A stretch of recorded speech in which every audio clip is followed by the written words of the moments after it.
नमस्कार मित्रों, मेरे स्पिरिचुअल कनेक्ट पर आप सभी लोगों का हार्दिक अभिनंदन है। मित्रों, आज मैं आप लोगों को एक ऐसे संत के बारे में बता रही हूँ जिसे सभी लोग जानते हैं और सुनने की इच्छा होगी कि हाँ, पूरा जानकारी प्राप्त करें इन्होंने कैसे क्या क्या किया।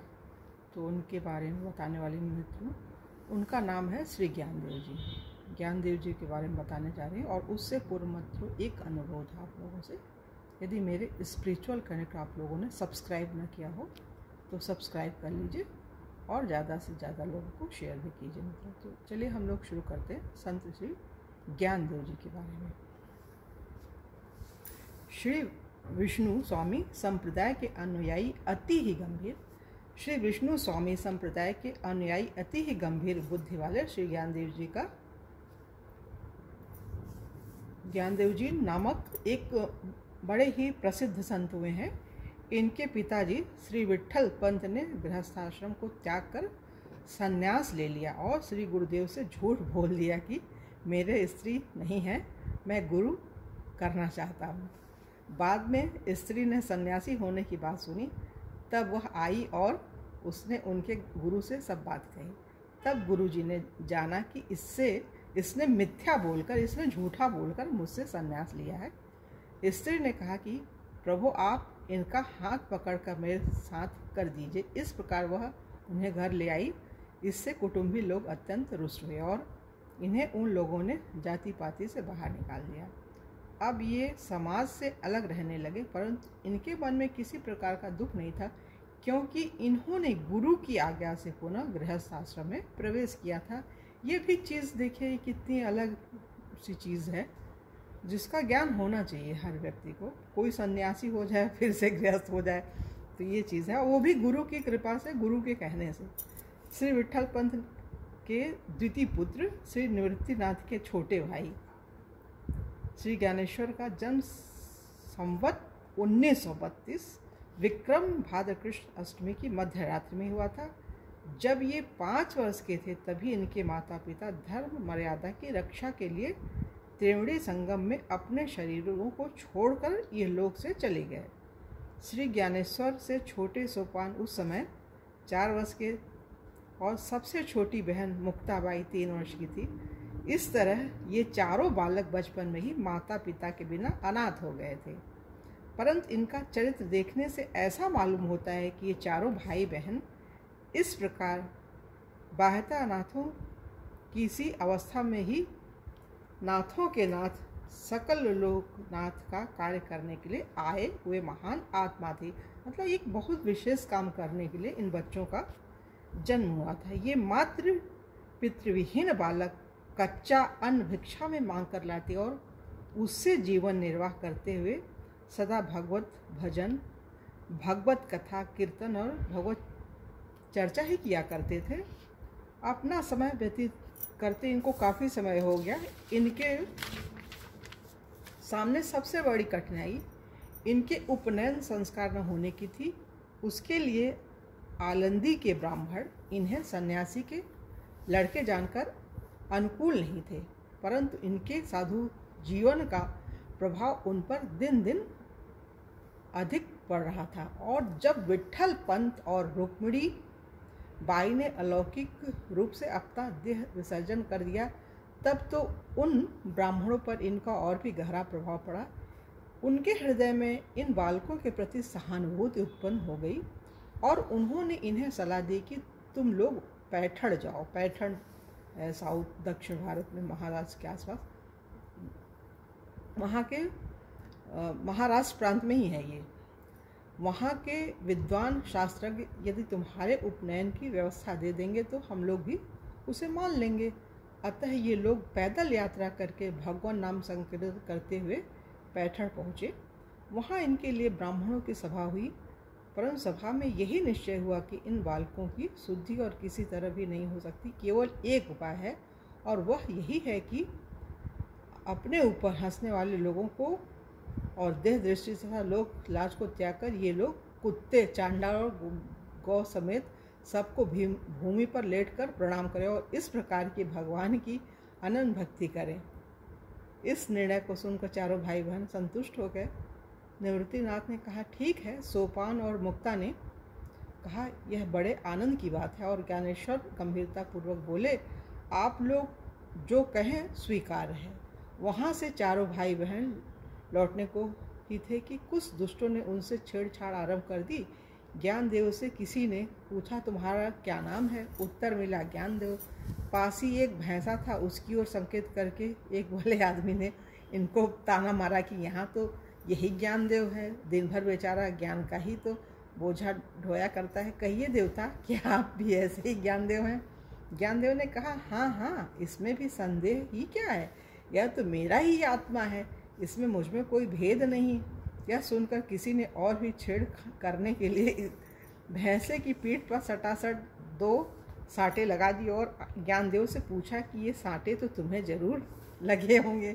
ज्ञानदेव ने कहा, हाँ, और अपना बदन खोलकर दिखला दिया। उस पर साँटों के चिन्ह थे, परंतु इस पर भी उन लोगों की आंखें नहीं खुली। एक सज्जन बोले, यह भैंसा यदि तुम्हारे जैसा ही है तो तुम जैसी ज्ञान की बातें कहते हो वैसी इसे भी कहलवाओ।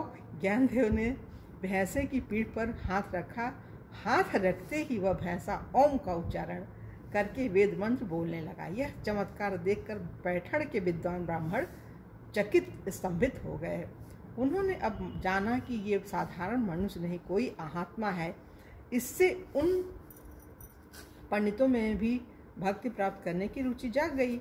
उनका अहंकार दूर हो गया। उन्होंने आकर श्री ज्ञानदेव जी के चरण पकड़ लिए। भक्तों का सा सरल स्वभाव अपनाकर उन्होंने दीनता ग्रहण की।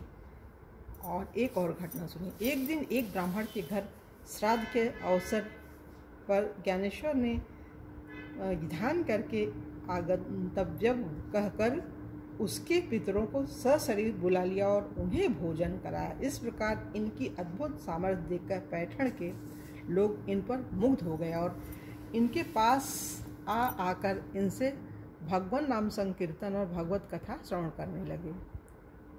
धर्मज्ञ ब्राह्मणों ने बड़ी नम्रता के साथ इन्हें शुद्धि पत्र लिखकर दे दिया। इसके पश्चात कुछ काल तक चारों भाई बहन पैठण में ही रहे। वहाँ ये लोग गोदावरी में स्नान करते, वेदांत की चर्चा करते, भगवान नाम संकीर्तन करते, पुराणों का पठन करते और पैठण वासियों को भगवत भक्ति का मार्ग दिखाते थे। वहाँ रहते हुए ज्ञानेश्वर ने श्री मच्छंकराचार्य भाष्य, श्रीमद्भागवत, योग वासिष्ठ आदि ग्रंथ देख डाले और आगे जो ग्रंथ लिखे उनकी भूमिका भी वहाँ तैयार कर ली। इस प्रकार कुछ काल तक पैठण वासियों को अपना अपूर्व सत्संग लाभ कराकर श्री ज्ञानेश्वर आदि ब्राह्मणों का दिया हुआ वह शुद्धि पत्र लेकर आले नामक स्थान से होते हुए नेवासे पहुँचे। इसी नेवासे में ज्ञानेश्वर महाराज ने गीता का ज्ञानेश्वरी भाष्य कहा, जिसे सच्चिदानंद जी ने लिखा।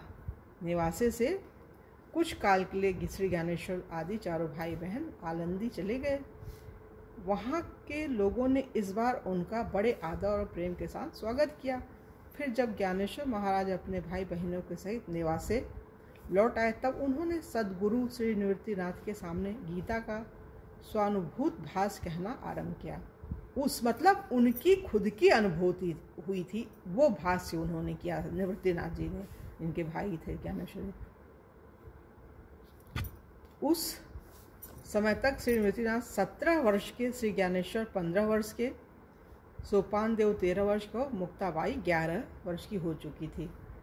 निवृत्तिनाथ सबसे बड़े थे। दूसरे नंबर पर 15 साल के ज्ञानेश्वर जी थे।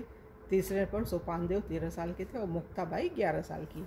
ज्ञानेश्वर महाराज ने अपने इस बालक जीवन में जो जो चमत्कार दिखलाए, उनमें सबसे बढ़कर चमत्कार तो यह ज्ञानेश्वरी ग्रंथ ही है, जिसे उन्होंने केवल 15 वर्ष की अवस्था में लिखाया था।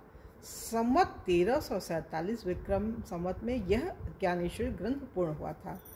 इसके बाद श्री ज्ञानेश्वर ने तीर्थ यात्रा आरंभ की। यात्रा में गुरु निवृत्तिनाथ, सोपान देव, मुक्ताबाई भी साथ थे। कहते हैं कि इस यात्रा में विसोबा खेचर, गोरा कुम्हार, चोखा मेला, नरहरि सुनार आदि अन्य अनेक संत भी साथ हो लिए थे। सबसे पहले श्री ज्ञानेश्वर महाराज पंढरपुर गए। जहाँ उन्हें श्री विट्ठल भगवान के दर्शन हुए तथा परम विट्ठल भक्त श्री नामदेव से भेंट हुई। तत्पश्चात श्री नामदेव जी को भी साथ लेकर श्री ज्ञानेश्वर महाराज ने अनेक स्थानों में अपने ज्ञानोपदेश द्वारा असंख्य मनुष्यों का उद्धार करते हुए उज्जैन, प्रयाग, काशी, गया, अयोध्या, गोकुल, वृंदावन, द्वारका, गिरनार आदि तीर्थ स्थानों का परिभ्रमण किया और इसके पश्चात वे सब संतों के साथ पंढरपुर लौट आए। पैठण आदि स्थानों में श्री ज्ञानेश्वर महाराज ने जो अद्भुत अद्भुत चमत्कार दिखलाए, उनके कारण इन चारों भाई बहन का यश सर्वत्र फैल गया और सब दिशाओं से आर्त, जिज्ञासु, अर्थार्थी तथा ज्ञानी सब प्रकार के भगवत भक्त एवं योगी, यति, साधक आदि इनके दर्शनों के लिए आने लगे। बात उन दिनों की है जब ज्ञानदेव अलंदी ग्राम में निवास कर रहे थे। उन्हीं दिनों श्री चांगदेव नाम के एक प्रसिद्ध सिद्ध योगीराज ताप्ती नदी के किनारे आश्रम बनाकर रहा करते थे। उनकी आयु और प्रतिष्ठा बहुत अधिक थी, साथ ही उनके शिष्यों की संख्या भी हजारों में ही थी। इस बात का उन्हें अभिमान भी बहुत था। उन्होंने जब ज्ञानदेव की महिमा सुनी तो अपने हजारों शिष्यों को लेकर वे उनसे मिलने चल दिए। उस समय वे एक सिंह पर सवार थे। उनके एक हाथ में त्रिशूल और एक हाथ में सर्प का कोड़ा था। आलंदी गांव के समीप पहुंचने पर चांगदेव के शिष्यों ने श्री ज्ञानदेव के पास जाकर उनसे अपने गुरु के आगमन की बात बताई। यह सुनकर श्री ज्ञानदेव के बड़े भाई श्री निवृत्तिनाथ जी ने ज्ञानदेव से कहा, चांगदेव हमारे अतिथि हैं, अतः उनके स्वागत के लिए तुम्हें जाना चाहिए। उस समय शीत ऋतु थी। ज्ञानदेव एक मिट्टी की दीवार पर बैठे धूप सेवन कर रहे थे। चांगदेव के शिष्यों और अपने बड़े भाई की बात सुनकर उन्होंने दीवार से कहा, चल। मुर्दा दीवार चल पड़ी। वह मिट्टी की दीवार चल पड़ी। जब यह आश्चर्य चांगदेव ने देखा तो वे सिंह से कूदकर ज्ञानदेव जी के चरणों में गिर पड़े। उनका सिद्धि का अभिमान विगलित हो गया। उन्हें लगा कि सिंह तो चेतन प्राणी है, उसे वश में करना बहुत बड़ी बात नहीं है, परंतु ज्ञानदेव की महिमा तो अपार है। उन्होंने तो जड़ दीवार को ही चेतन बना दिया है। श्री ज्ञानदेव जी ने उन्हें उठाया। उनकी कृपा दृष्टि पड़ते ही चांगदेव में भक्ति का संचार हो गया। उनकी आंखों में प्रेम के आंसू भर आए और शरीर में रोमांच हो आया। इसी प्रकार श्री ज्ञानदेव जी ने बहुत से लोगों को भगवत भक्ति का उपदेश देकर भगवत सम्मुख बना दिया, भगवत भक्त बना दिया लोगों को। कुल 21 वर्ष, ये सुनिए मित्रों, ये विशेष चीज़ है, कुल 21 वर्ष 3 मास 5 दिन की अल्पावस्था में अर्थात संवत 1353 विक्रम संवत मार्गशीर्ष कृष्ण 13 को श्री ज्ञानेश्वर महाराज ने जीवित समाधि ले ली। मतलब जीवित समाधि लेना कितनी अद्भुत चीज़ है, बिल्कुल विलक्षण बात है ये। और उनके समाधि लेने के बाद 1 वर्ष के भीतर ही सोपानदेव, चांगदेव, मुक्ताबाई और निवृत्तिनाथ भी एक एक करके इस लोक से परधाम को पधार गए। श्री ज्ञानेश्वर महाराज के ये 4 ग्रंथ बहुत प्रसिद्ध हैं। भावार्थ दीपिका अर्थात ज्ञानेश्वरी, दूसरा है अमृतानुभव, तीसरा हरिपाठ के अभंग तथा चांगदेव 65। इनके अतिरिक्त उन्होंने योग वशिष्ठ पर एक अभंग वृत्ति की टीका भी लिखी थी, पर अभी तक वह उपलब्ध नहीं हुई है। तो मित्रों, यहाँ पे ये भक्त ज्ञानदेव जी की महिमा जो कभी पूरी नहीं हो सकती है लेकिन पूरी हो रही है, तो इसको आप लोग सुनिए, पढ़िए, ज़्यादा से ज़्यादा लोगों को शेयर कीजिए मित्रों। सब्सक्राइब ना किया हो सब्सक्राइब कीजिए और लाइक की भी बटन क्लिक किया कीजिए मित्रों, इससे अच्छा लगता है और मन कहता है कि और अच्छा करो, रोज़ करो, रोज़ 2-3 वीडियो बनाने का मन करता है। तो ये चीज़ है मित्रों, तो ये पूरा ही हो रहा है। अपनी वाणी को यहाँ विराम देना ही होगा और कल की वीडियो आप लोगों से पुनः मिलेंगे। तब तक के लिए जय हिंद, जय भारत, ओम शांति, ओम शांति, ओम शांति, ओम शांति।